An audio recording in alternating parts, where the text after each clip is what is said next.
What's up, guys? In this video, I want to talk about how to keep your feet in good condition when you are running long distances or when you are in the military, right? So I don't make a lot of videos about, my time in the military, but this is one that I wish that I had seen before I joined, because when I joined, right, so like I was in the Israeli army, right? I moved to Israel when I was 22, joined the IDF, served there for a couple of years, and then bounced. And one of the things that I wish I knew before I went in, I wish I knew two things. Number one, like I said, how to take care of my feet, and number two, the sizing differences between European sizes and American sizes, right? So like I wear a size 11 shoe. And when I went over there and, in the military, they issue you boots. So they're leather boots, which will stretch, right? And the whole sizing difference, I didn't really understand. So because they stretch, you want to get sizes that are a little bit smaller. So size 11, I think, is 44. And I got size 46 because I was like, oh, I'll get a size bigger because so my feet won't be cramped. I think that was actually the advice that somebody told me. So I got a size 46, and when I joined, I wanted to do a selection process for a special unit. And it was like this 3-day test where they go and it's like kind of like Hell Week, but not as tough because you're still like a fresh recruit. But anyway, it's like 3 days, you don't sleep, you barely eat, and they fucking run you around and make you do all kinds of crazy shit. And I was doing it, like the shoes that I eventually ended up wearing, the boots in the military, were size 42, and I was wearing size 46 during this 3-day test. So it's like wearing clown shoes, and it's not fun. I had my heels, there was like a quarter size of skin that was rubbed completely off, like gone, goodbye, see you later.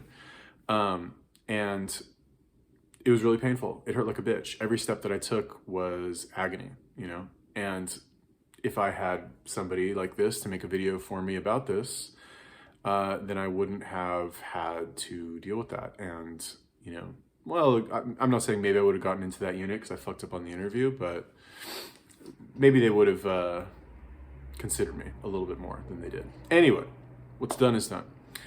So taking care of your feet when you're going on a long run or doing a long march or something like that really comes down to three things. Number one, you need to make sure your heels are in good shape, right? You don't want to have that problem that I mentioned. You want to make sure that the bottoms of your feet don't get any blisters. And you want to make sure that your shoes fit. All right, so we already talked about your shoes fitting. You want to make sure that your shoes fit. They need to be broken in a little bit. Just buy a pair of shoes and, make sure they fit. I don't know how else to tell you that. Like, they want to be comfortable.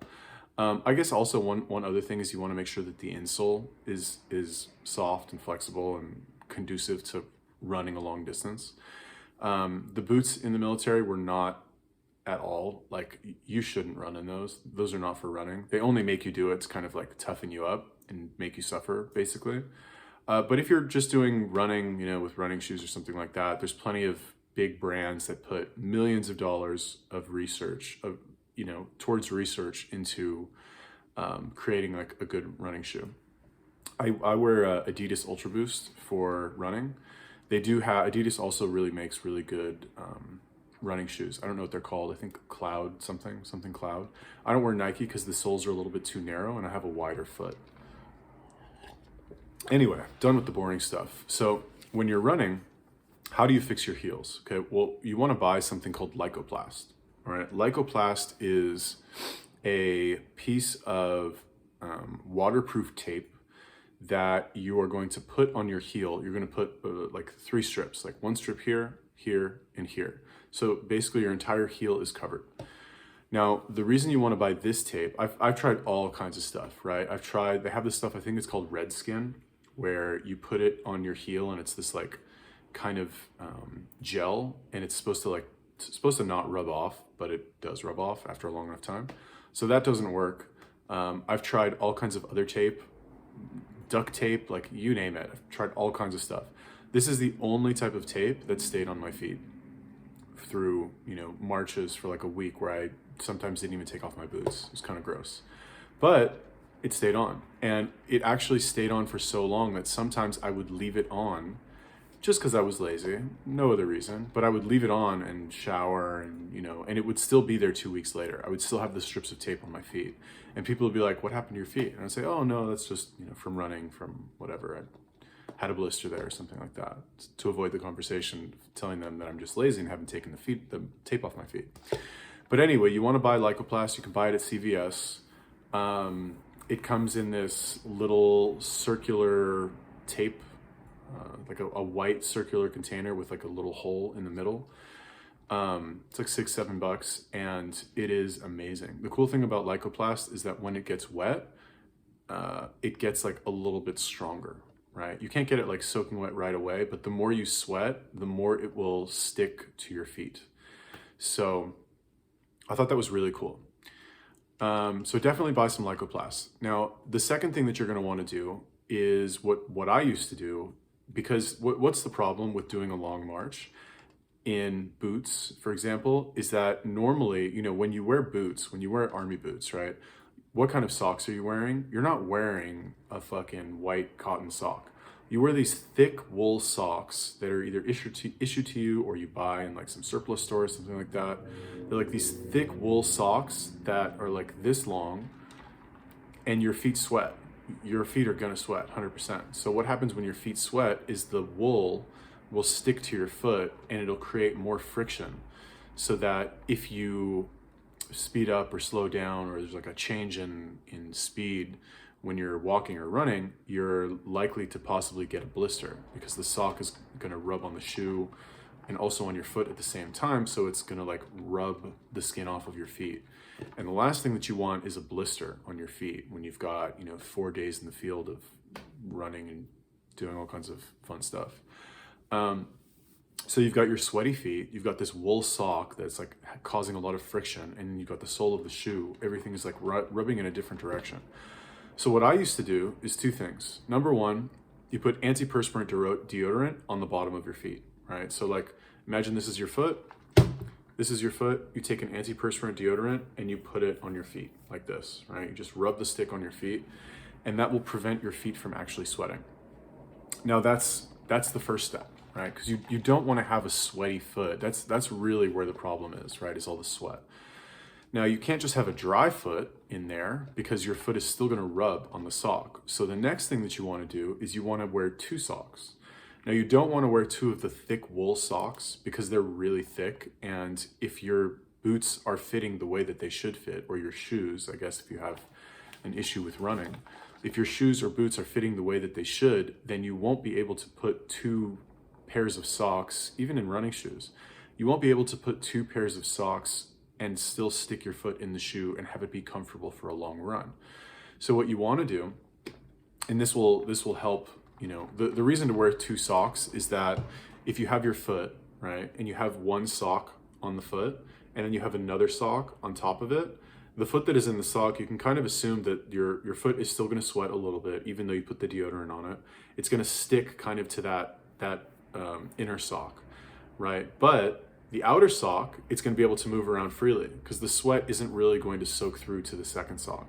Maybe a little bit, but not to the degree that like you have a lot less friction and a lot less rubbing, even though it's like counterintuitive, like, oh, an extra sock would be more friction, but it's actually less, because what you want to avoid is the foot with the sock on it rubbing against the shoe, because it's a much harder surface and it's going to like scrape a lot more, I guess, if that makes sense. So anyway, you don't want to take 2 wool socks or 2 cotton socks. What you want to do is you want to get 1 dress sock. Okay, you want to get a thin weave.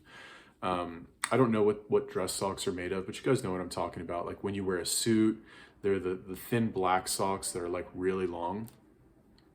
Those right there, oh my God, that right there. If you get one thing from this video and you're thinking about joining the military, or like whatever, have issues when you run, like go buy a pair of dress socks or a couple pairs of dress socks and put them on before you go for a run. Well, okay, you need the 2 pairs, right? So you put the thin dress sock over your foot, and then you put the thicker sock over that.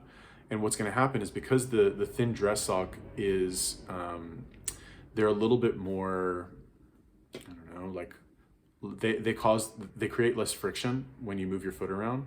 It's going to cause a lot less friction, so that your foot can kind of move more freely, inside the thicker sock without rubbing and without scraping. So less of a chance that you actually get a blister or rub any skin off of your foot. And like I said, that's the worst thing when you're running, is if you get a blister and you still have, you know, hours or days left on your run. It's not fun. And then one other thing that doesn't necessarily have to do with your feet. Well, I guess let's talk about the toes, right? Because that can also happen. If a lot of times what happens is, let's say this is your foot, right? This happens to me sometimes where the corner of my pinky nail, let's say it's my pinky toe, the inner corner of my pinky toe, my nail's dirty, no, all right, kind of. Anyway, the inner corner of my pinky toe will kind of rub on the flesh of my ring finger toe right here, and with every step that I take. And so like it's constantly going like this, and over time it'll scratch off some of the skin. So what you do is you take some Lycoplast and you rub it around where it is scratching, right? You don't rub the pinky toe, or you don't wrap it around the pinky toe itself. You rub it around the area where the blister would form if you didn't do anything. Okay. And then the final thing that I want to talk about is that, a lot of people who are bigger, they have an issue with, and it's really not even actually people who are bigger. Although it does happen, I guess, if you have bigger thighs, for example. You get what's called, what do you call it? Jock itch, I guess. We call it shafshefit, which is like where when you're running, your legs kind of like rub together like this.